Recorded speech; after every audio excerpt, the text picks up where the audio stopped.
Welcome, everybody. My name is Kim Courageous. I'm the Artistic Director of 16th Street Actor Studio in Melbourne, Australia. Thank you for joining us for this first part of this two-part series, Ivana Chubbuck, the woman and artist behind the technique.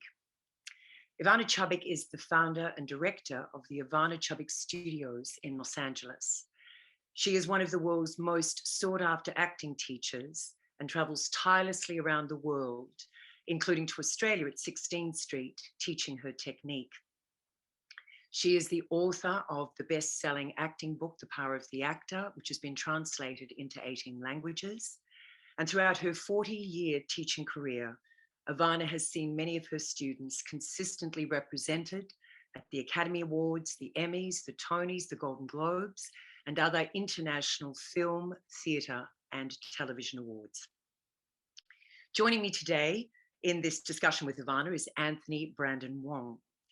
Anthony has trained with Ivana for several years in Los Angeles, and he is an actor with a very successful career across all mediums of our industry. And later we will be joined by our special guest, actor, writer, director Cody Fern, who first met Ivana here at 16th Street and has worked privately with her in Los Angeles ever since on every role he has gone on to play, including David Madsen in The Assassination of Gianni Versace, Michael Langdon in American Horror Story, and his latest role as a Catholic priest in a new film with Mark Wahlberg. Before I ask Anthony and Ivana to join me on the screen, I'd like to tell you very specifically why I wanted to make the first part of this series very specifically about Ivana and her life. We live with so much fear about ourselves and life, a sense of impotence and powerlessness, leading lives, as Henry Thoreau so eloquently articulated, of quiet desperation. It feels to me that we are focusing on our differences more than we are on our similarities, with a growing intolerance towards views and perspectives that don't match our own. And this is where Ivana comes in. She believes in making choices that empower us in life and in art. She believes that by bringing our pain into the light, we could sow the seeds for our spiritual and artistic prosperity. And she encourages us to be brave enough to take the victim out of victim. To know Ivana Chubbuck's story and the wisdom and artistry that has been forged from it is to recognize the gift she has given us through her work and her technique. And she is still delightfully and unapologetically a work in progress. So ladies and gentlemen, I would like to introduce you to Ivana Chubbuck and to our co-host, Anthony Wong. Hello. Hello, Ivana. Thank you so much for being with us. Hello, Anthony Wong. Hello, Lola Kim. I would like to just sort of hand over to you just for a moment, Anthony, just to share a little bit from your perspective about, what we're coming here to do and really something about this relationship that the three of us share. Well, this three-way conversation was born 16 years ago in your studio, Ivana, in LA. That's when I first met Kim, who I call Lula, which that's a whole other story. But anyway, and we met her in your studio 16 years ago in 2005. And Kim is now one of my dearest, dearest friends. And from that meeting at your studio, Ivana, has come an incredibly rich relationship with Kim. My association with 16th Street, I was the first teacher, wasn't I, Kim, to ever class at 16th Street? But that came because I met you at Ivana's studio. And then on this call, we have so many teachers and students of the Chubbuck technique, all from all around the world. We have the wonderful Lindell Green zooming in from Melbourne, who's an accredited teacher like Kim and I. And Lindell came to study Chubbuck technique with me. And so Chubbuck has been the epicenter of so many relationships and this community that we find ourselves in today. Ivana, a bit like Megan and Oprah, we kind of made a decision that really pretty much nothing was off limits for this conversation. So absolutely. There you go. I'm going to start. To a fault, I'm honest. I know. I know, and I'm going to start really at the immediate. Ivana, your husband of 35 years, Lyndon, passed away a few days ago. It you always advise actors that when they're going through times of trauma or grief or difficulty, that that's the time to go to class, not the time to stay away from class. And you, in fact, are an example of that. Can you talk to us about why you think that's important and a little bit about this relationship that was complex, Ivana, to say the least? Oh, wow. There's going to be a little therapy here going on as well. The issue is, I don't think there is any relationship of long-term reality that isn't complicated. Um, there is always going to be the part of you that feels diminished by that person, but also the part of you that feels empowered by that person, safe with that person, unsafe with that person. Love is a very complicated, dense, rich um, backdrop for almost all scripts for that reason, because there's so much to say and there's so much that can be said and will be able to be said for centuries to come, and have since centuries in the past, the love stories.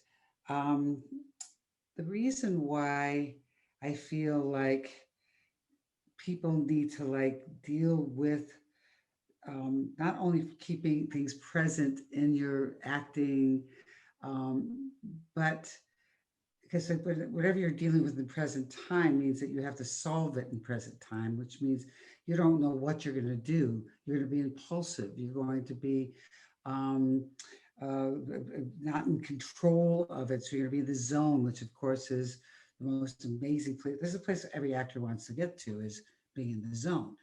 Um, but the most people fear going to those places that are very painful and traumatic, because they feel somehow they're going to break from bringing out the information. But the truth is, you're more likely to break if you try to diminish it, if you try to change the truth of it, if you try to change that you don't feel as much as you really do feel, if you try to change the narrative of the reality of what happened. So, what happens is that if you don't have the ability to put it someplace creatively, which makes it a beautiful thing to do, I have some place to funnel that all that information to help me understand it, to explore growth from it and life's message from it, because I'm really looking at it, facing it with bravery and with soul and with heart, and then need to understand why, the power of why, I always say. Now, when I are feeling it to the extreme, that's when it's at the most accessible. If we wait and say, let me wait until I calm down or wait till I heal, and I'm putting quotes heal because the opposite actually happens. The more that you hold on to those feelings of trying to repress them and oppress them and not deal with them in your attempt to, again, in quotes, heal, what you're doing is actually creating an environment of emotional cancer, because it can't help but make you feel shame, guilt, um, something that you could have done to make it differently, taking responsibility, blame, anger, all these things that you have that you're just pushing away from actually dealing with. And so if we look at this as the opportunity, while it's in its pure form, when it's in its form where we can truly like look at it without all the lens of protection, then we can look at it from a point of view of the purity of the the pain.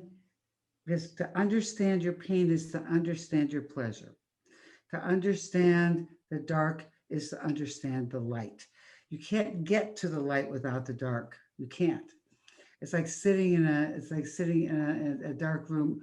Ultimately, without without the light, you'll see things. But if you turn the light on when you're in the middle of a dark room, all of a sudden it becomes pitch black. So we need to have that understanding from its pure form. Now I'm saying pure. Pure is a beautiful word. Pure means that there's nothing getting in the way of our exploration that's going to taint our ability to truly understand why, in my case, why I was attracted to this man in the first place. He was an alcoholic. He wasn't always an alcoholic. What happened and what changed, I'm trying to figure out through a very beautiful and wonderful relationship, and where we had a lot of fun. Brilliant man, so funny, so handsome. It turned into a bit of a monster through alcohol. And so for me, like right now, where I'm dealing with it right now, I'm going like, I'm finding by using it in my teaching, which is making, because I go with my students wherever they go, I go with them. And so I tell them, this is what I'm going through. So I'm going to go through my lens of what I need to understand about the death of my husband, which happened just a few days ago, and to through the work that they're doing and whatever trauma that they're dealing with now, or if we're going back in time because everything's fine with their lives in their present day, is that for them to truly understand the whys of the attraction, our reactions to the things that that person did to us, and then their reactions to our reactions, and understanding that kind of the whole body of it becomes a very fascinating um, uh, tableau of of of me as an audience watching this, saying that's me on the stage, or that's me on screen, and that's me going through that pain, but I'm hurting from it. I'm watching someone on the stage or screen. I want you to be brave enough to really face their stuff. And my God, they're growing from it. My God, something beautiful is happening from it. My God, something is happening there that's making me feel I'm not alone. I have company, and you need company. You need that feeling that, like me as an audience, like I need to know that that person is on the screen, or that's through artistry, directing or writing, that I have I have a better understanding through someone who really did script analysis to the point of their personal exploration that gave them the details of, this is how I'm accountable. This is how I was a victim in this. This is how I was just I was, this is what this person was going through that made them this way. So I don't have to have this repressed anger. So the more that I could like explore it through the arts, so it's not therapy. It's like, so I explore it through the arts. Ultimately, I'm creating a beautiful picture with this. So the canvas is my acting. And if you go to the Vatican Museum, I'm sure many people have, this is all religious art. And religion is, what is religion? It was for faith, for hope, for belief in yourself, the finding the God within yourself. And so what are most of the paintings? Most of those paintings are the most violent paintings like that exist. They're beautiful, but they're violent. People's heads cut off, people's entrails coming out. Um, bloody bodies of hell, and this and that and the other thing. And I mean, just Christ himself. And it's just the whole idea of like the beauty of this man and what he had to suffer, not because it was dangerous, but for us to be able to find some kind of glory in our lives through his feeling the pain. So not to say that we're in any way Christ-like, but it's got a similar vibe.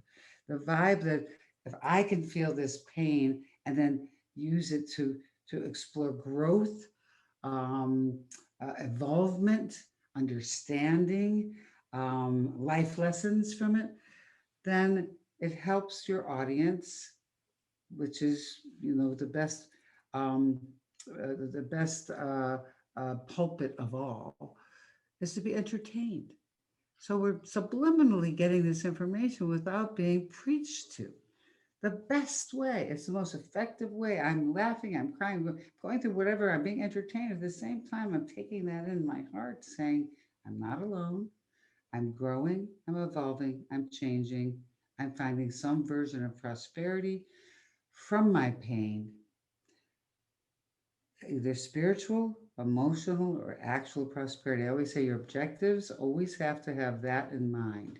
I'm trying to get that to solve something so I could find my way to overcome and win with my pain, my insecurities, my fears. Really big segue, actually, because speaking about overcoming, as I've said to you, one of my favorite expressions or adages of yours is take the victim out of victim. And I'd say, born out of the childhood that you had, Ivana, we need to talk about that, because that's, in anybody's standards, it was a pretty tough childhood. And I think so many seeds were sown there for the woman that you were to become. Can you please just share with us a little of your childhood, your relationship with your mother, her history, and what it was like growing up with her and your siblings in that home? Well, there were seven of us, and my mother was mentally ill, and you never knew when she was going to be triggered. It's just a kid. How is the kid to know that something was going to trigger her from being just semi-normal? She's never normal, semi-normal to being full-on violent. I mean, violent, emotionally violent, and physically violent. Um, She's also a hoarder. If anybody's ever seen that show Hoarders, that's I can't watch that show without weeping. It is. I grew up with when I would wake up in the morning. Sometimes I'd feel something on my body, thinking it was anything. It turned out to be cockroaches. So scurrying around in the attic where Lord knows what kind of rodents were finding their way. At my father's wake, we had to clean up the house because it was so filled up with junk. It took three cleaning crews, seven kids, their mates, to clean two rooms. Okay, so this is my childhood. I couldn't bring anybody home. I didn't know whatever I was going to say was going to be a trigger for her to hit me. I didn't, and I was stupid and ugly all the time, which I never had you. When people would say to her, your child is she's so pretty or she's so smart, I'd have to suffer for it. She punished me for this. And because she felt that she was, I guess, my from all the work that I've been doing through the arts, that I've figured out that she was threatened, but threatened because of this. Now, this is really important. I figured this out through working scene work. Um, I was watching someone who was like the circumstances of the scene was that the person was molested, but then they turned into somebody that was a very abusive human being. Because so their childhood in the script was that they were abused sexually and emotionally, and then it ended up becoming like a sociopath. And so I thought about it because my mother's a narcissistic sociopath and many other things, schizophrenic, lots of things that she has. And then I said, I must explore this. What happened? So I started to talk to my sisters and ultimately ended up talking to my mother. And I said, were you ever raped or molested? And she started to cry, and I've never seen her cry before or since. Even when my father died, it was just maybe a wet eyes, but like weep. And she said yes, that she had been molested by her uncle. And since they were a very orthodox, very orthodox Jewish religion, and the very orthodox, the women are the temptresses. So when she told her parents, she's a 13-year-old little girl, she was beat up for it, called a shame to the family. So all the hoarding, what is hoarding? It's protection. So you play a hoarder. They said, no, why do you play a hoarder? Why does someone need to hoard? They're protecting themselves from the world. Why do you play if someone has cancer? What is it? What kind of cancers do they have that will help you figure out what they're repressing that you can then find from your personalizations so that you can find your way to get to understand it from a really profound and more like, to me, human behavior is very fascinating. And so the idea of where it all comes from. And so I found out that was the case, and that she was beat up consistently, called a shame to the family consistently. And so she's a lot of things that she became, and the evilness that I only saw because I always had to hide. I was always in terror. Is that these are things that we can use in our work, because then I can understand them and not.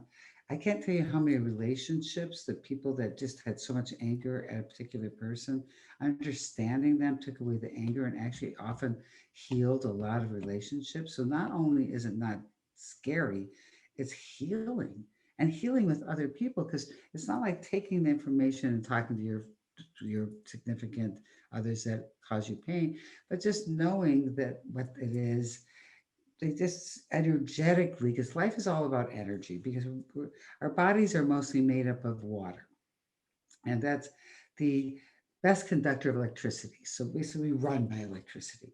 So when we're really connected to someone, it really is. It's really it's chemical. You know, we are connected by our emotions, connecting commonality of pain.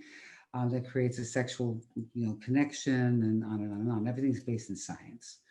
And so the idea of her, of these people truly understanding the pain through discovery, through their characters, through their trying to overcome in their work, is that their understanding gives empathy, and that empathy is energetically transferred, even if you don't talk to that person. I can't tell you how many times I've been working with someone, and this has happened all over the world. Well, I'll hear the next day, on the second day of the intensive, where I'll hear from them saying, I got a call from my mother. I haven't heard from her in 10 years. And she said, I just felt I needed to talk to you, that you needed to talk to me. And that's the story that happened in Israel. I can't tell you, there's a million stories like that. And so the thing is about that this, that my childhood was a series of things that I didn't understand. So I started to self-destruct with them, like most people do. The danger of pain is that you have a choice, and the choices are to construct with pain or to construct with pain. And what do most people do? Because it's the path of least resistance. They get defeated. It's so easy to be defeated. It's so easy to feel like you're being victimized by the world. Just go, screw it. It's gonna keep going bad for me anyway, so I might as well just give up the ship. And so the path of most resistance, which is to say, you know what, I'm gonna win in spite of and because of.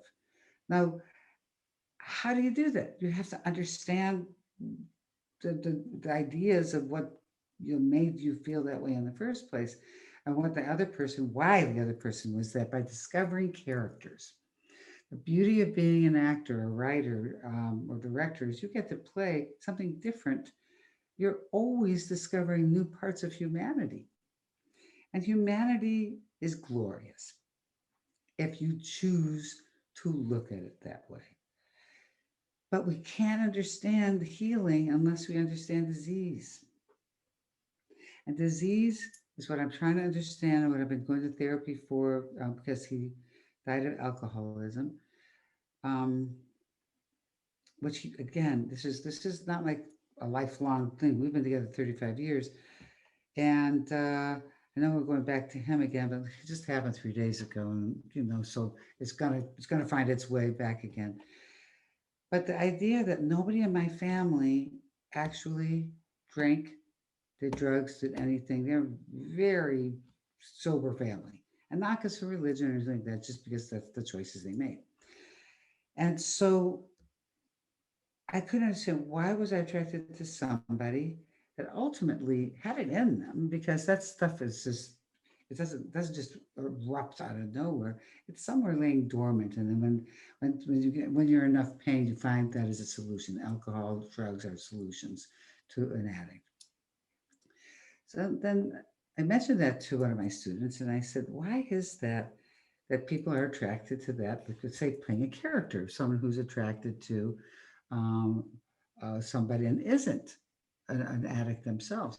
And it's like, so he explained, he said, everything you tell me about your mother, everything you tell the class, I always tell everybody my stuff because it is, to me, it's not about being brave. It's about wanting to know so that I could be a better, stronger, more empowered person. And it does work that way. And so he said, your mother's a dry drunk. She didn't drink, but she's got all the elements. She's solving things through like all the stuff that happened to her being a victim of molestation by a family member and then beat up for it and told it was her fault. And uh, and so then all that stuff again, making those decisions as a child, to getting into young womanhood, 13, 14, 15, you get your period, you start, you understand your body. And it starts to become like, you know what? My own mother can't love me. My mother can beat me up. Why should anybody? So I'm going to self-destruct because that's easy. I begged my parents. I said, please send me to a psychiatrist or psychologist because I'm not doing well and I'm thinking really dark things. And so they said, you don't need one. You don't need one. I finally just gave up and I started doing so many drugs, it was insane. I almost died of an overdose a couple of times. Had way too much sex with people I shouldn't be having sex with because they were not nice people. Um, and it was very sabotaging to lots of parts of my life and allowed people to, I gave away my power a lot. I used to make the joke of like, here's my power. Oh, wait a minute, let me take it back because I want to put some wrapping paper around it and a bow. Now you can have my power. And have fun with it. And so I got tired of being a victim all the time. Now, was I victimized? Yeah. So I can say, well, you were a victim. So you truly are a victim. You're playing a victim, play a victim. And I said, you know what? I don't want to be a victim. Yes, I was victimized. Yes, that is. But I want to take the part of me that was victimized and say, how do I become empowered by that victimization and become someone who becomes not leery, nothing worse than leery. That's fear to experience life. But to actually say, what is it that I've learned from this experience? Not what I should be scared of, but what should I learn to make me somebody that is an empowered person, creating power from fear, taking fearlessness from understanding my fear and my pain to be to find the other side of that. And so it's a constant journey. It's a constant journey. 68 right now. I'm expecting to live a long life, but who knows? But the thing is that like every day I learn something new. Every time I work with a scene or a class or whatever, or privates, I always learn something else. Um, about what, oh, that's why my father did this. That's why my father wasn't there to. My father was a great guy. My father was an amazing guy. He was a civil rights attorney. He gave free cases to poor people. He helped create unions for those places that were like that were working, child labor and 12-hour days without any kind of insurance. If you got hurt in the job, that was it. Creating unions, that kind of stuff. That was my dad and a Holocaust survivor. But he didn't protect us. And I never understood that. And so the idea is like, why does someone do that? Why does someone pull away from the responsibility of doing something for your kids? I have 7 brothers and sisters. We're all abused and some worse than others. But it's like, so my father was like being a workaholic. He'd leave at 7 in the morning, come back late at night. He'd show up and we'd be there hugging on his knees saying, Mom did this today, Mom did that today. So it's not like he didn't know. We told him, but he would not deal with it, couldn't deal with it. Did you ever discover why he couldn't deal with it, Ivana? I decided what he couldn't deal with it was he couldn't deal with his, and this sounds weird because it's going to sound like, see, emotions are so abstract. You know, I always tell people emotions are chaos. It's a job of an artist to find a linear path to chaos because most people just, emotions are just chaos and they don't know what to do with it. But an artist creates a through line, an arc for it. That's telling a story. Okay, in order to tell a story, you got to take all the chaos of emotions that make no sense whatsoever, and what you got to do is create a path with it, which is this is how great stories are told, and has always been told. His mortality, he had a real issue about his mortality. He thought he was going to die all the time. So the idea is like to watch what he put into the world, because without his putting his penis into her vagina, we wouldn't exist, you know.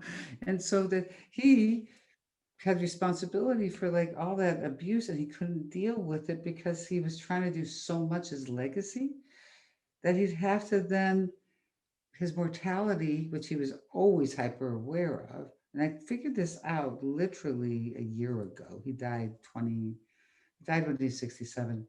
He died like about almost 30 years ago, something like that. But I'm always discovering new stuff about him. So not from him being alive, I'm learning so much about, just because sometimes people ask me, and even if someone's passed away, can you use them? I said, absolutely, because you're never going to have the absolute answers, you know. So what you're going to, because they won't be able to talk to you, but you can, there's always going to be questions. There's always going to be questions. And there's also conversations. Everybody has conversations with their loved ones. Everybody who has had anybody important die, they talk to them almost daily, if not twice, 3 times, or 4 times a day. It's like, so it's not a conversation that stops. So why would you stop having a conversation with them in the real world? We live in the artistic world. We don't see life the same as normal people do. Someone dies doesn't mean that person dies. Yes, it was his mortality, because then he couldn't take the idea of what he couldn't do to the people that he should have done the most for. He was here at his funeral. He had so many people there, eulogies of people how he changed their lives and did all this. And like, the time I just was, yeah, I'm just, you know, this guy, my family put him on a pedestal. He was this side of God, and then through all this discovery, is he less loved by me? I worship the guy. The more I know how human he was, the more I can. Because I realized that this very human person was able to do some pretty great things. You use the word legacy around your father, and I know certainly we've spoken about your legacy. So there's a connection there. But I want to just go back to, I think it was your early teen years, Ivana. Mm-hmm. There was an event, a moment, which seemed to make you really think very differently about how you were going to move forward. And it involved a slam book, which of course I had never heard a slam book. I didn't know what that was, but it was quite a pivotal moment for you that made you think differently. Can you just talk about that? Because I think it's connected to legacy. It's also connected to taking bad things and turning it into good things, like in terms of our work, because that's all I did, you know, because the concept of turning something bad to something good around was what I did. So there's a book back in the day that the kids would pass along. I think it was like 7th, 8th grade kind of thing. And they'd write people's names, all anonymous. They'd write everybody's names from the class.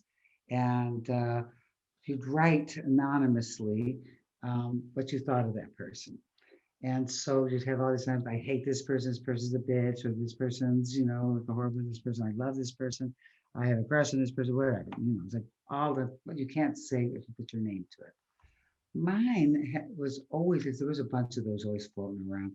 And why kids are the meanest kids are so mean, right?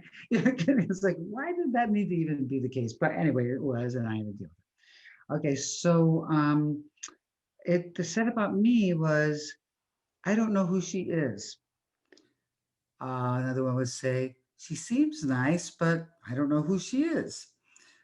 Another person said, I think she's nice. It was like, basically, nobody knew who I was. I was invisible. I was totally invisible. And so I said, you know what? I'm tired of being invisible. You may love me, you may hate me, but I'm going to make a statement. I'm going to have a voice. And that voice is going to be without filter. So what happened was, and this is, I had no friends because I felt I couldn't talk this way. I would talk like this. Nobody could understand me. And if someone said, did you just say blah, blah, blah? It wasn't what I said. But I always thought what they said that I thought I said was so much smarter than what I actually said that I said, yes, that's what I said. Because I always thought it was stupid.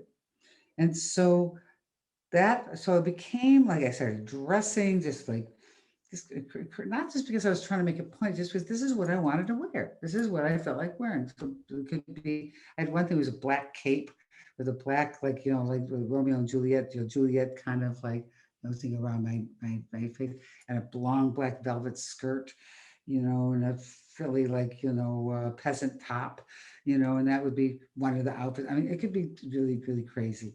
Um, I got very involved with political things like helping people, like the schools wouldn't allow girls to wear And jeans, yeah, jeans, pants, anything, only skirts, and they had to be at a certain length.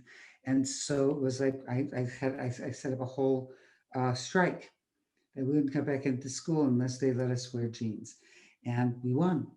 And I mean, I was the quiet little girl that nobody saw. I was the person nobody invited to parties. I was the person that nobody knew my name.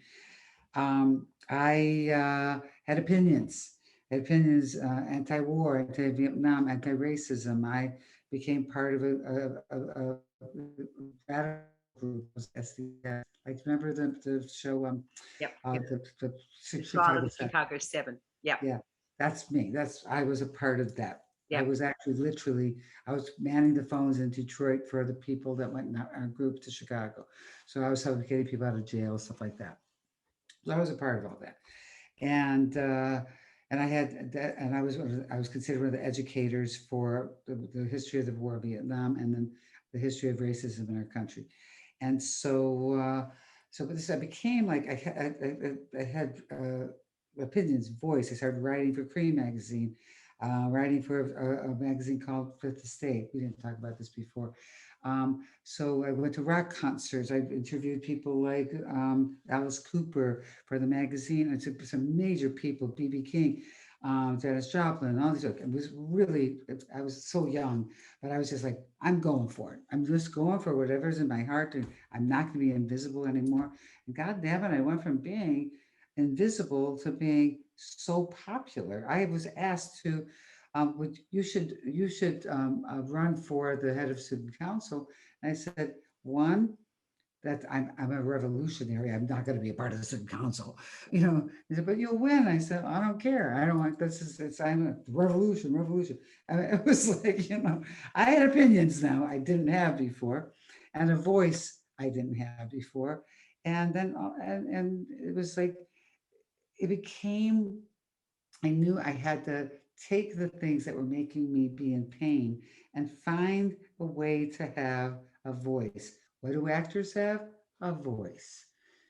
What do writers have? A voice. What do directors have? A voice to change the world, to be able to empower the world through the arts, taking people's lack of ability to feel that they have the right to have a voice, to have one through whatever, without judging what that voice is. Because sometimes there's going to be people who are going to be pro, you know, the insurrection that was happening, that just happened in our country. Um, or some people are going to be, um, trying to find a way um, to say that there's people that really truly living on planets outside of our own.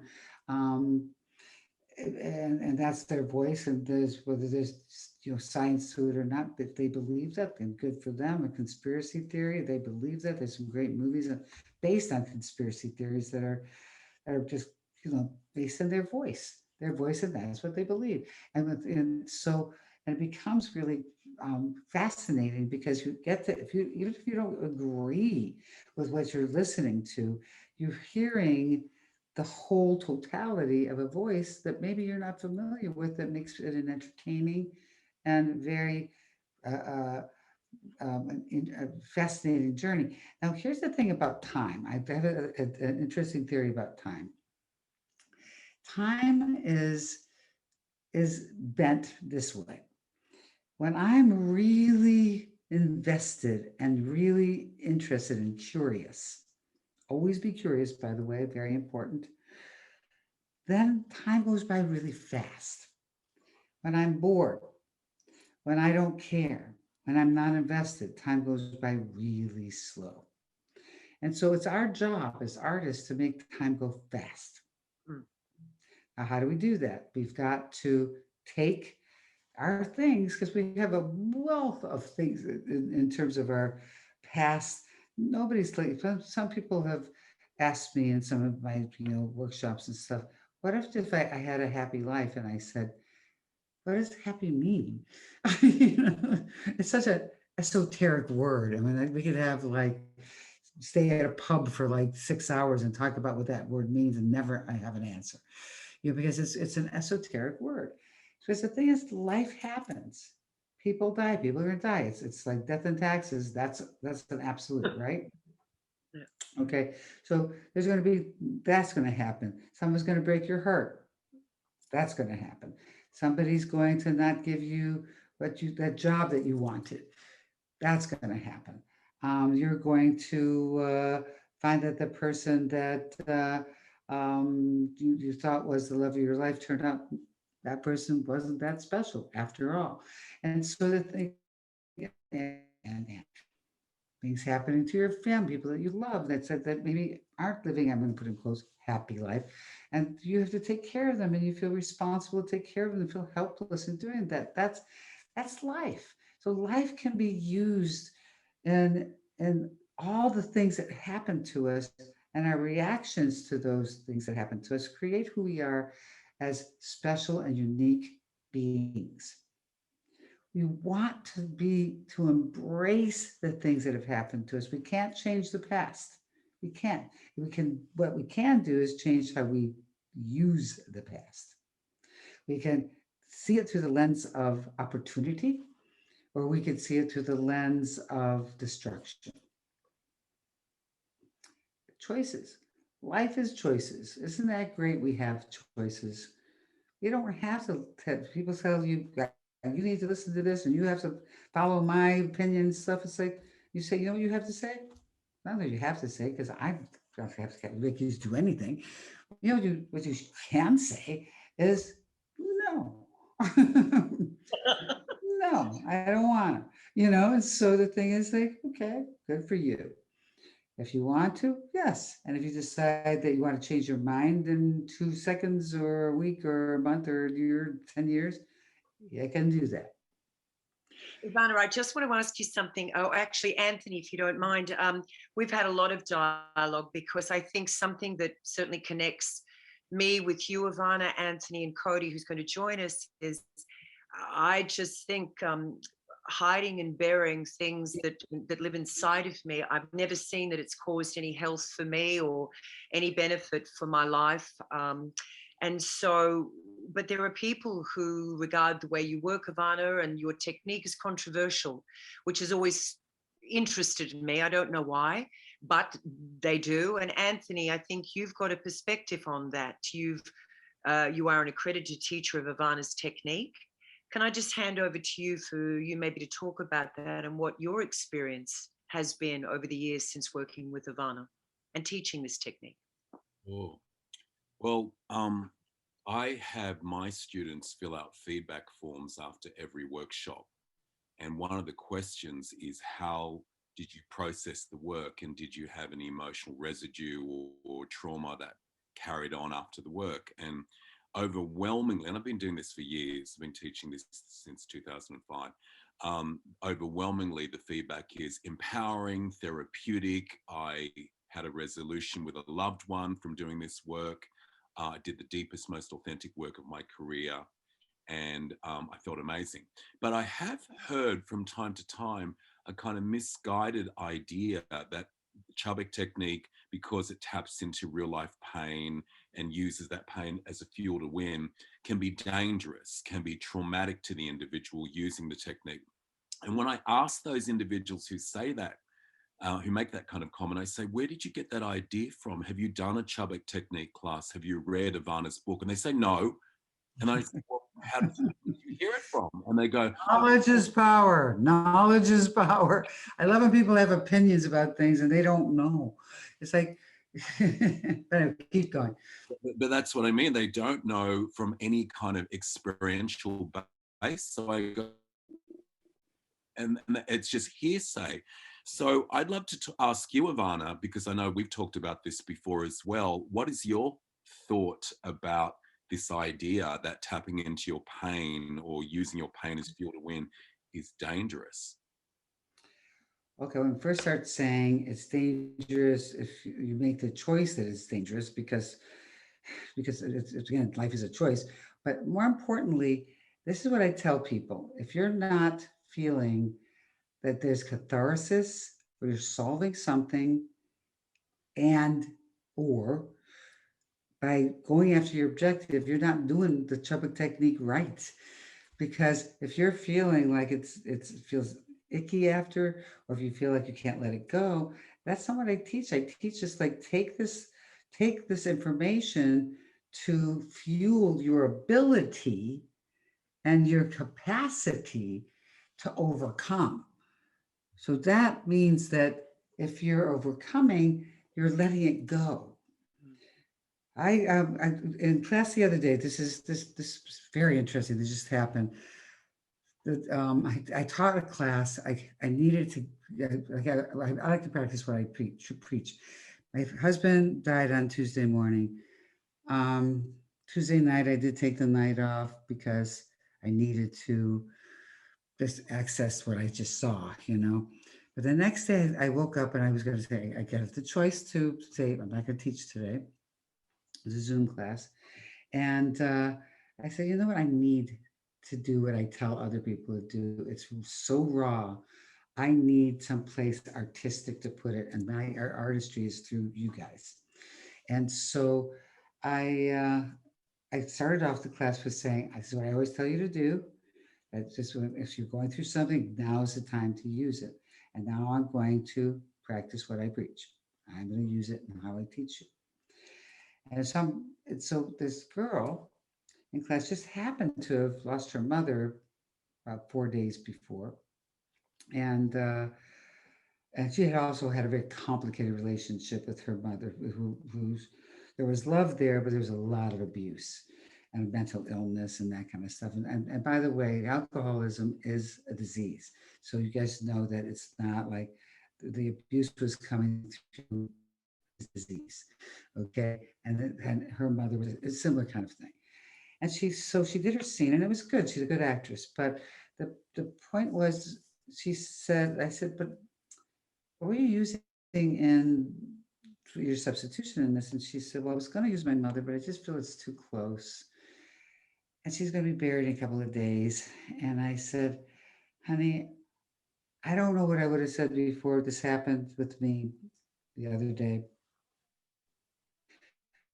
back the day before. But I got to say, if I was doing the scene, I need to use my husband. It wouldn't be, should I, this is dangerous, because I need to put it someplace creative. If I put it someplace creative, then I'm doing something. I'm making the moves, and behaving from a place of being a dynamic person. We want to duplicate dynamic people, not losers. And so the thing is that when I take the most important people in the world, no matter what they do, whether it's Gandhi or like someone who's Mother Teresa, any of these people, or people just big time politicians, they've suffered a great deal of trauma, and what they did was they used it to empower their ability to do great things. Okay, so I said, could you just, and I'm not going to force you to do this, but can you try using your mom in this and seeing if you can utilize this, what you're going through right now? And uh, and this scene was not about loss. The scene was not about death. She was playing a sociopathic woman, likes to be a sociopathic woman. She enjoyed her journey of that. It's uh, it's a really interesting piece. So what she did, and it was so lovely. We loved this killing sociopathic character, just in the same way we loved. If you think about what's her name, Kate Winslet and The Reader, Yeah. she's a, she is a pedophile Nazi, Yeah. and we loved her because she was coming from really breaking it down the same way we're talking about, is taking this person who couldn't even read and wanted to be wanted to be someone that was worth something, someone who can even read and be an adult. That's why they need to be as a kid who looks up to them no matter how much little they know. And then with the whole Nazi thing, when she was at the trial, and they said you killed these these Jews in this horrible way, locking them in a church and putting the church on fire, and she got very indignant, and it was like, but they gave me a job, and I did the best job that I could, because her objective was to feel like she was worth something, that she had some worth on this planet. And so she went all the way with that in terms of the breakdown on that. So it became like yeah, that's right. She did the best job she could do. And you're like, here I'm a Jew. My father's a Holocaust survivor. I'm supporting this woman.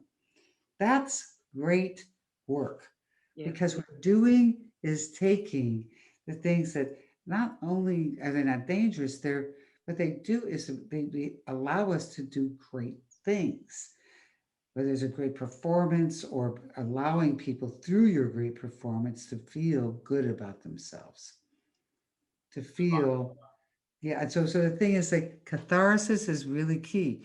And I asked her, I said, I'm not going to fill up your hands, but just tell me, because her face looked lighter. Because before that, she was like pinched, and she was like this, and she was just like, she was hovering in her seat. And then after she did the scene, I said, we're using her mother's death and her abuse and all the whole thing. And so I said, and she was just light, like a light bulb. And I said, how do you feel? And she said, free. I feel free. And it wasn't like a crying moment. It was, it's not therapy. This is not therapy. This is art. She felt free. She felt free that she can now explore these things she felt guilty to explore, because she saw that it actually created something that felt good inside. And I thought, this is interesting, like how things happen when they happen. That her mother died with a similar vibe, again, vibe of the same kind of complicated reality of love and feeling very victimized. And taking the victim out of that and creating art with it is a way to take the victim out of being a victim. And Ivana, can I just validate, because I've never read you this quote, and I haven't read it to you either, Kim, but this Mm-hmm. is written by a student of mine who is now a successful actor, but he's a mental health professional, a psychiatrist with 20 years experience.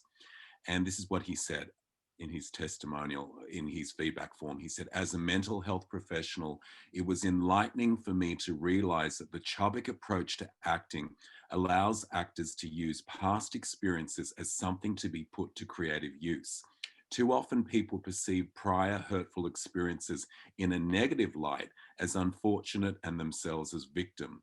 The Chubbuck approach allows the actor to see their past experiences and vulnerabilities as strengths, and in producing better acting, perceive their past hurts in a positive light and themselves as victor. That's so eloquent, Kim. I got your goosebumps.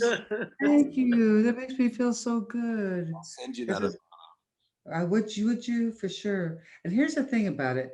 How do people say, how did you come up with this technique? Because I needed to. For me, I needed to. It was selfish. It helped me get through life. It's helping me now. I'm sorry, I just keep getting these waves of emotion. It's helping me now feel like I could get through this. They have so much guilt, normal, when you're going through. What could I have done differently that would make him not want to drink? What could I have done differently to keep him alive? Begged him the day before he died to take him to the hospital. Begged him he wouldn't go. Begged him to go to urgent care. He wouldn't go. And just a sensibility inside of me, I called my daughter Claire and I said, I don't know, this weird feeling. You got to come tonight and talk to him. So she did. She said, why? And I said, I don't know why, just this is a feeling. She came over, she spent a couple hours with her. We had dinner together. And she had this very nice, wonderful conversation with my husband. And literally died. He died maybe about 4 or 5 hours later. But he needed that too. Yeah, I did give that too. This is what I'm learning from today.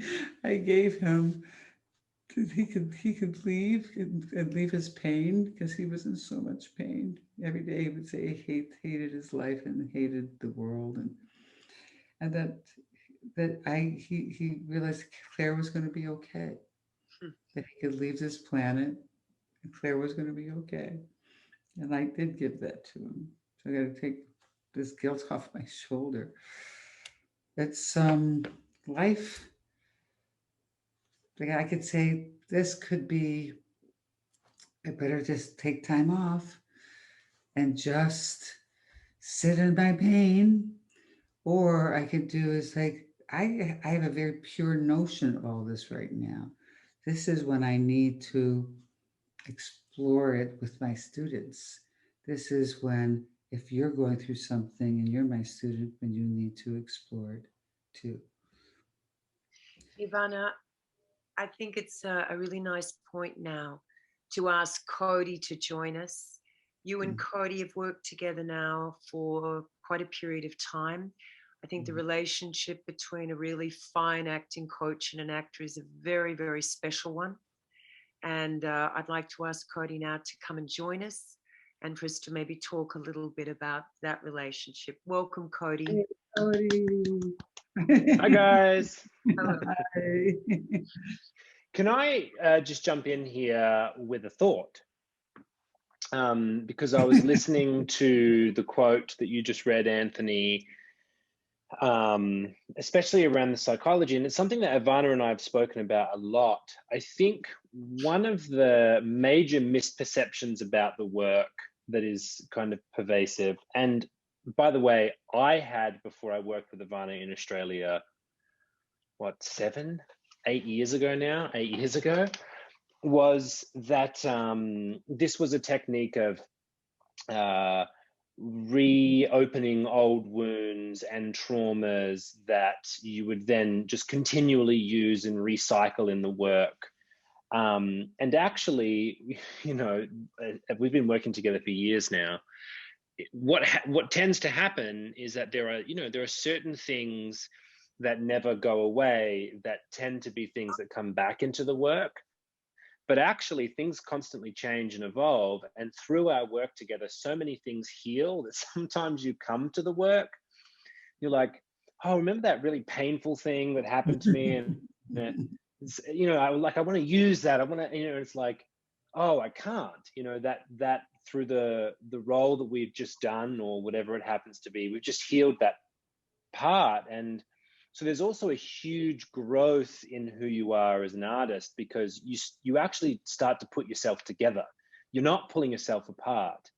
And as you become healthier and healthier and healthier, you start to realize that things that you initially thought were very black and white become far more complicated. And as Ivana was talking about, for example, guilt around her husband, but also what she was able to give him, and these sorts of complicated feelings, I will quite often come to the work and say, oh no, I have no feelings about this whatsoever. Like, I'm good with that. I'm not gonna.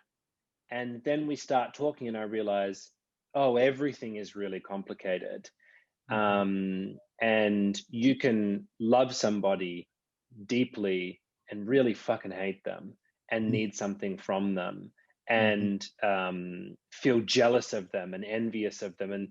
And this work actually is a way of stripping back all of the layers of bullshit that you use to get you through a day. But it's the interesting thing that's happening underneath everything that is actually propelling you. It's the unconscious impulses that you're not even necessarily aware of until you start working. Just a thought. No, It's a great thought. We got a lot of good speakers here. I'm just going to shut up and let you guys talk. It's good stuff. Just to add to that, what you said, Cody, I think the Chubbuck technique is a denial buster. And it's just so interesting.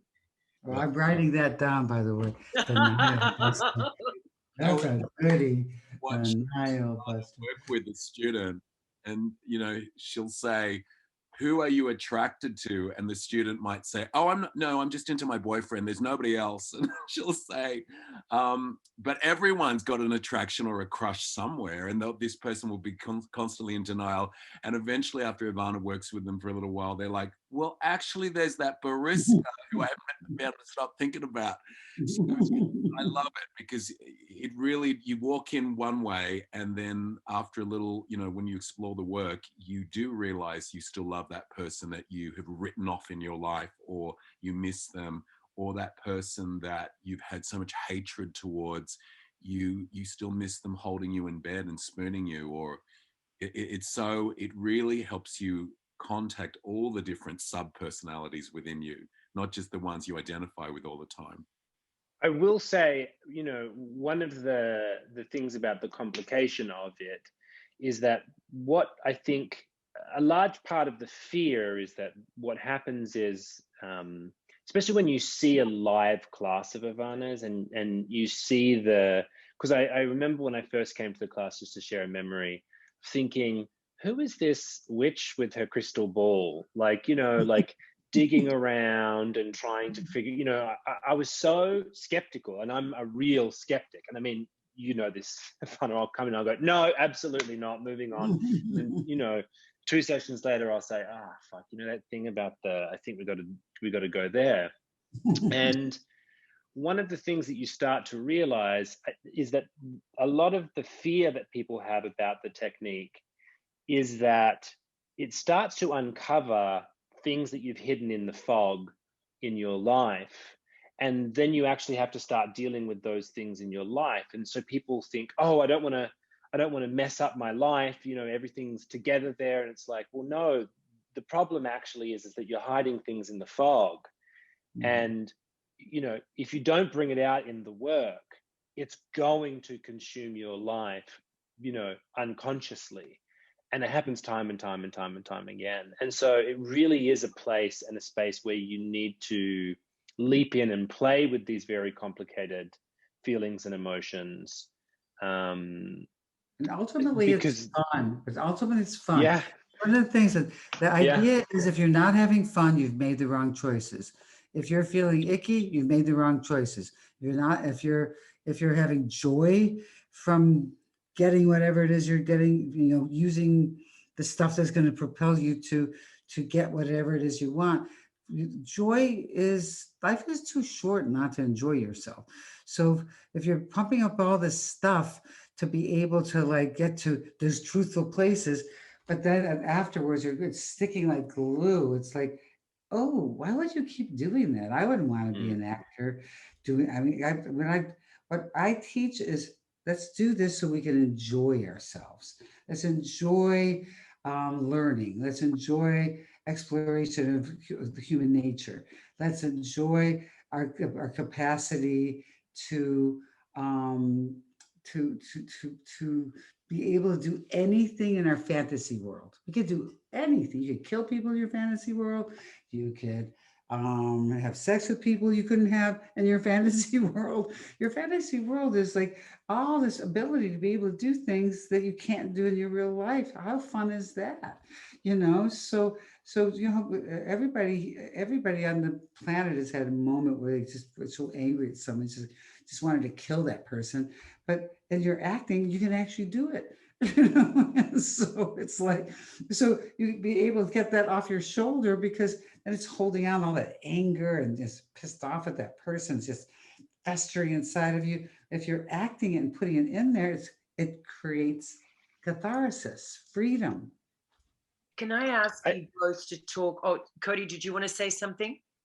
well, and then I'll let you ask your question, which is, I think that's the, I mean, you know, I think that's one of the key elements of our work together is when we sit down, we're kind of like children in a way that we're like, oh my God, oh, that's so messy, you know, oh, you know, yeah. So That's cool if we exactly do what this, it and be is. like, oh Yeah. yeah. It's gonna be, And and this is we'll the throw part things that, out. but also working out to say like, it's kind of a crazy idea, but what do you think about trying this? And you go, oh, I like that. Or this is going to be kind of really kind of dark, but it could be kind of fun. And it's like, okay, I'm in, you know. We both know when it hits, when, you know, we'll be bandying things about, and sometimes it'll be, no, it's not quite that, you know, but is it not like this, your relationship with your mother? Is that, no, it's not quite that, it's more, and then, you know, I might say, it's a little bit like this, and, you know, and we'll keep, you know, like, oh, okay, and we'll worm our way in, and then all of a sudden, one of us will say something, and we'll both go, you know, and it's like, oh, the chills happen, and we're like, oh, and I always have that moment of like, oh no, oh, like absolutely, we've got to use this, because it's a real process of on the spot. I think in our working relationship is we're actually on a journey together, and you know, it's not just a journey into my psyche.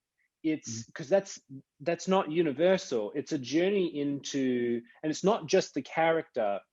It's more universal, because you're taking a journey into human nature, and you realize something that you think, feel, or experience, and then like instantly you're able to understand, wait, other people feel this and we don't talk about this.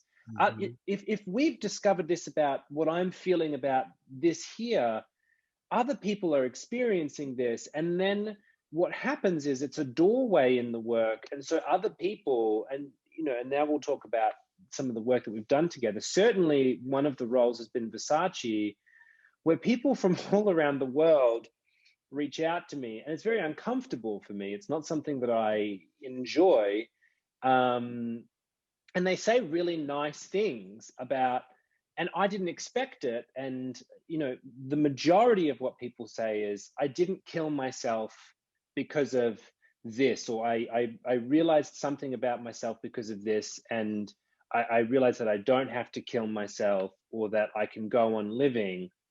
And it took me a long time to realize what that was about, because in the work that we did together on Versace, well, do you want to take it, Ivana? The overall objective that we came up with for David, I'd like you to come over yourself, because it's such an interesting concept. And I'll jump in here and there. Yeah. ostensibly, that character is, you look at the end of his life and he's brutally murdered by his ex-lover. And of course, you think of a person like this fighting all the way up until the moment that they die and trying to escape and trying to get away and trying to. And what we came up with was that David actually wants to earn his death. He has so much shame and so much guilt and so much self-hatred, and Andrew is the serial killer in the piece, is the manifestation of all of the things that he hasn't faced in himself, that he now has to look down the barrel of the gun and to knowing that Andrew is going to kill him, but all the way struggling with how he's going to earn that death. That he's not a victim of Andrew's massacre, but rather he's going to be the one that owns that moment when he leaves the face of planet Earth. It's called dying with dignity, because it's your choice and you're not a victim anymore. The other thing that's really important, because when you play someone who's is killing or being killed, is that you have to think, and not in terms of put in the grave dead body. Think in terms of something energetically that you want to have killed in yourself so you can prosper and move on. So without giving personalizations, I'm going to get like of Cody's.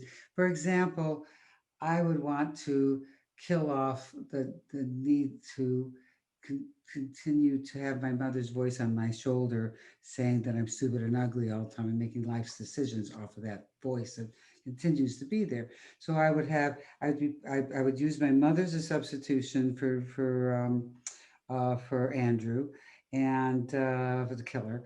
And then I'd want her, the person who caused me to have that voice on my shoulder. I'm going to goad you to kill me, but killing me equals killing the voice that says I'm stupid and ugly. So that once I'm killed, that becomes like kind of a more of like a release of, now I can move on and be prosperous because I don't have a voice that's stopping me anymore. Or if you're killing someone, so I'm going to kill the energy of a person that always, like for example, I've had someone in a scene, they were playing, a killer in No Country for Old Men, where they used the energy of wanting to kill off the mother of his child, as the mother of the child was not going to let him see his child anymore. So I need to kill off the person energetically so I can spend time so I can have my boy back. So it becomes an energy kill. So then it's all for positive. So this way I can enjoy my child and be with my child and not have to, or I had one person who used, he wanted to kill his mother because she had cancer, and it was a very painful cancer, and he wanted to take her out of her misery. So it was like, it's interesting, energy kills and energy be kills. So what we're doing is we're doing something positive in the killing or being killed, so that we can remember this is acting, this is fantasy, we're not really doing anything. All we're doing is creating a reality that allows us to prosper by the choices that we make, that we don't want to live by anymore. And we can do that through the choices we make. And the deeper we dig, the more gold you're going to mine, because that's the stuff the things that force us to be brave is the best stuff of all, because bravery is sexy. Bravery is compelling. Bravery is something that you only have is because you have so much fear. Yin yang of life. It is a true fact. It is the way things operate. One thing has to exist with the other. It has to.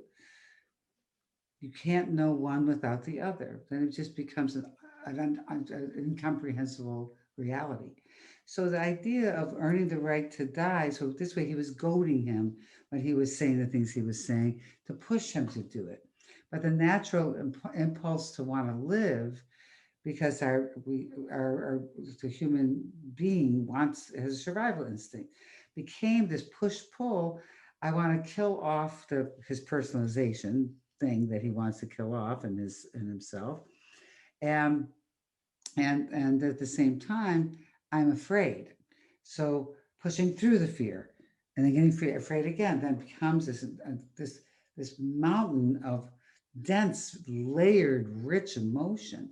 And that's what ended up happening. Things that surprised you that would come up because your natural human need to survive, and then also the need to get past an energy reality that is destroying your ability to succeed in love, succeed in life, succeed in relationships with family members, whatever. Success and doesn't is and about you can money.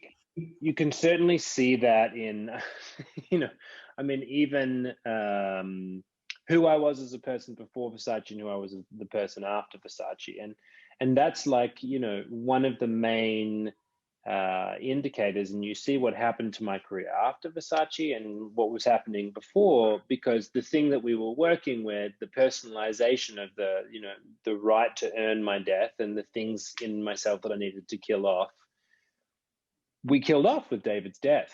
Cody, I want to just jump Um, in there if you don't mind. I understand mm, from a career perspective, pre and post. mm. Versace, who were you pre and post as a young man?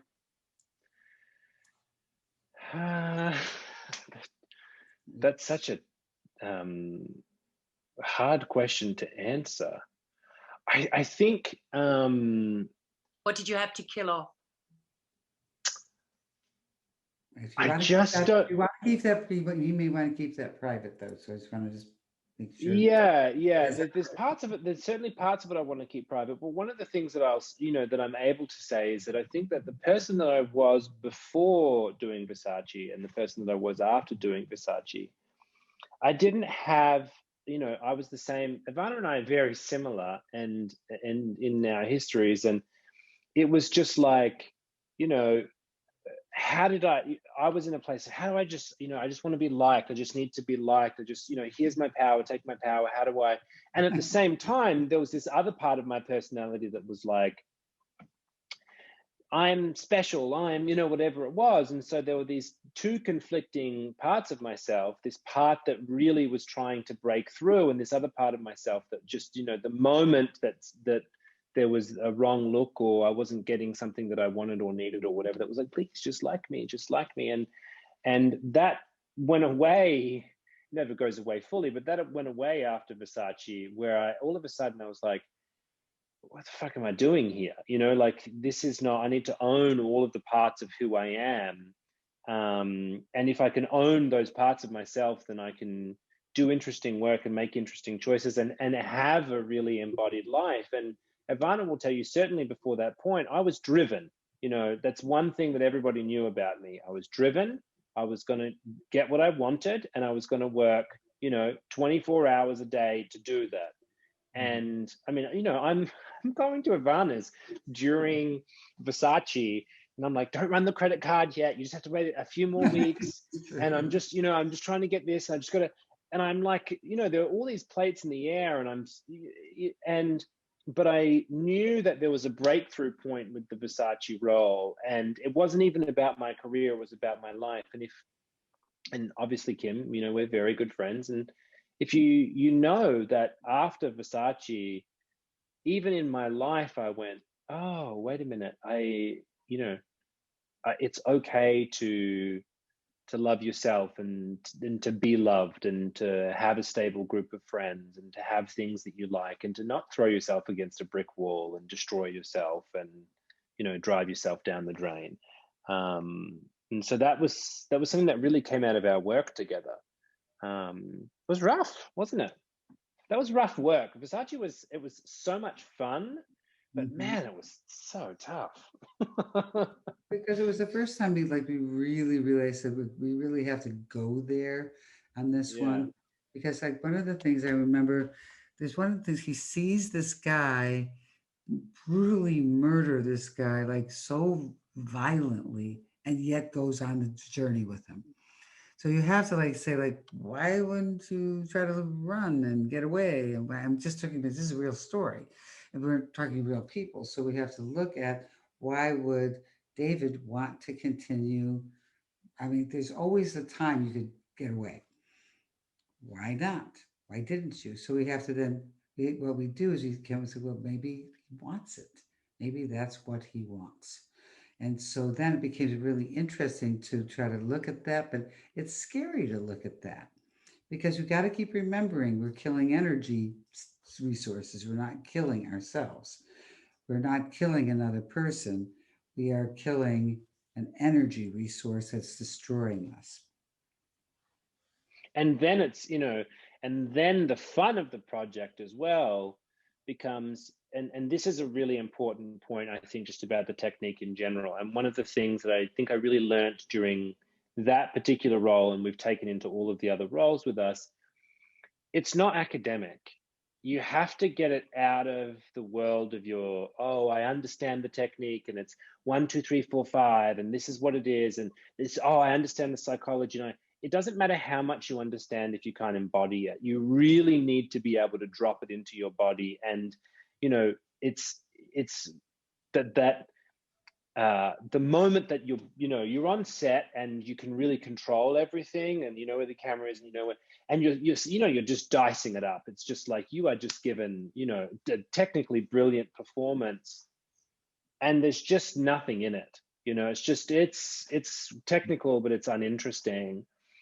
And the moment that you really drop into the kind of work that we do together, your body, it starts to do really weird things. And it's when you know that you're on it, because you're actually embodied and your whole body comes with you into the performance, where you find yourself doing things that you no longer have to pre-plan every single thing, so you strangle the life out of a performance. You get it in You're allowing behavior. impulses. You're allowing impulses. That's why I said you have to put so much work in, so you can just let it go. Step 12, let it go, and then just let yourself be impulsive and create, and then let your body going to do whatever it's going to do, and never pre-plan how it's supposed to look. I'll share one moment just so that it's it's through the work in Horror Story. I played the Antichrist, and it was it was one of the most fun things I'd ever done. And I came to the work, and we just really, really wanted to inject, like one of the things was I was like, I really want to explore that sexual part of myself that I've locked off, and I really want to go into the dark corners of it, not the PG, Playboy magazine, but I really want to get in there and explore this. And there's this scene with Sarah Paulson at the start, the start of our relationship, where I strip her naked in this scene, and she's got this really deformed hump and everything. And I remember looking at it thinking, oh, I'm going to humiliate her, and I'm going to blah, blah, blah. And Ivana was like, no, I think that it's so sexy. Like, I think you need to get up there, you need to touch the hump, and you need to, really get in there and like fuck the deformity, like just like make love to the deformity on her back. And the moment that she turns around, and this is what I mean, there was a moment that came because of the work that we'd done that we hadn't planned, which was, so I'm doing all this with Sarah, and she turned around because like neither of us, she didn't expect what I was going to be doing. And she turned around in the take so that we were face to face. And as the lines were about to end, she went to kiss me, and the impulse instantly was no, and to pull away. And the humiliation that she felt as a human being, because her body had responded to what I was doing. And when the no came, we were both in the reality of the scene. And like the director called cut after it was done, and we, both of us, instantly started hysterically laughing for like 5 minutes because we both realized that we were on the wave. You know what I mean? It was like we were both surfing the wave, and we'd surfed it all the way up until this moment. And then the director had an idea of how the scene should go in his head. So we had to do it all these different ways. And of course, the take that they used was that take, because you're not going to get any better than that. You know what I mean? So you can't deny the good stuff, that's for sure. Ivana, just in life, what's been the hardest lesson for you to learn? I really try to make life be about not thinking of it as hard or easy, but just seeing anything that seems problematic as an opportunity to to to explore it. I just don't see life in terms of hard. Let me rephrase it. What's been the biggest opportunity for you to learn? Having a husband that had a disease I didn't understand. You said something before which I thought was very touching. My father was an alcoholic, and I used to go to Al-Anon, and we've spoken about Al-Anon. And you were very, very clear to say, basically, it wasn't him, this was the disease, to separate that. And in the very beginning, you spoke about a love story and the dimension of a love story. So you had a love story with him, didn't you, for many years in the beginning? And that's the most difficult thing, is because if I can understand something, and then I can make choices about what I need to do. But because it was something that it didn't come with the package, it was 22 years of pretty amazing relationships. That's a long time. 22 years of amazing. And then when it went down, it started going down pretty fast. So and I just don't understand the disease, and and through trying to go to couples therapy, trying to get into rehab, trying to do interventions, trying to do like all the things one does with that sort of thing, and realizing he made a choice that maybe life wasn't the choice he wanted to make, and I couldn't. And I guess maybe the most difficult part for me, it actually wasn't difficult. I just don't think in terms of that, but I think the most interesting part to me is allowing him his choice to not live, knowing that's where he was going. We've only got about 5 minutes. There's something that you shared with me once, which I thought was very beautiful, about really, in a sense, something that motivates you. And it was in relationship to your daughter, Claire, and how you wished for her to perceive you versus around the way perhaps you perceived your mother. Can you just share that, Ivana? I would love to share that. I think that's really beautiful. One of the things that I never, because my mother was so mean, and I just never respected her. I always respected my father like too much, and her with none. And so my big concern when I found out I was pregnant, and the doctor said before was still, when she was still in my belly, that she was going to be a she, and I wanted a boy because I didn't want to have me look at, like, basically her becoming me, looking at me the way I looked at my mother. And so she what was so important to me was not the first time that she said, "I love you, mommy," or even mommy. The first time she said, "I want to be just like you, mommy." And it was just like, that was just the world to me, because and to me, if you want to talk about creation, what the most important creation there is, and why sex is such an important creation, such an important part of our work, is because sex isn't sex. It's what sex is it's the ability to create life. And that's why it's important to bring in all the elements in your work, your heart, your intellect, your your guts and your sexuality, because it's a very powerful energy. All those energies are very important energies. And I'm talking in terms of science. I'm not talking in terms of mumbo jumbo, airy fairy stuff. Again, our bodies are mostly 2/3 water. We're based on electrical currents that create our behaviors, that create everything that happens in our bodies, our thoughts, our subconscious, everything is based in electricity. And so the thing is that that's why we have to always take that we are the most lucky people on the planet, that we have the ability to understand and art from the place that art is to disturb sensibilities, to make people think, to make people change their minds, to make people understand better who they are. What? Care, to make people care.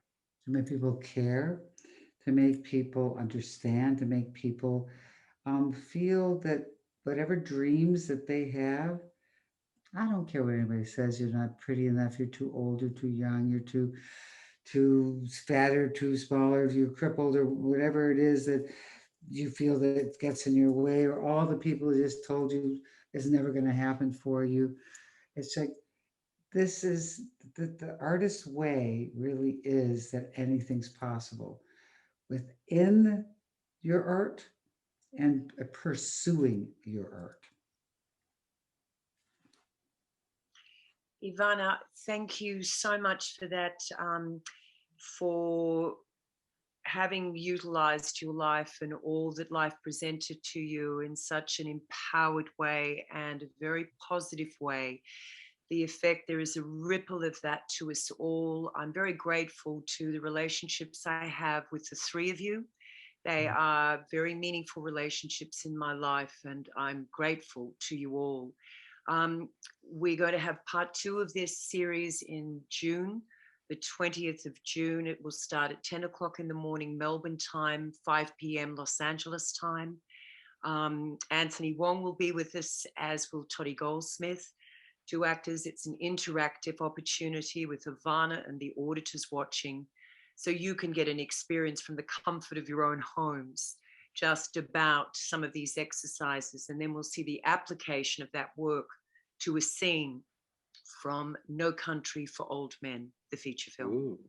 So thank you. You are in our thoughts and prayers, Ivana. May the opportunities keep coming for growth and possibility.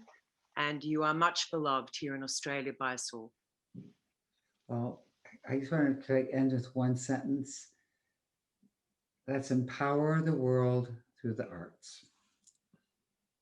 A very good sentiment to end on. Thank you for the contribution you all make. Love to you all, and thank you to everybody who watched. Thank you. For everything, you guys, all of you. I love you. Love you. Bye-bye. Much love to you all. Bye-bye.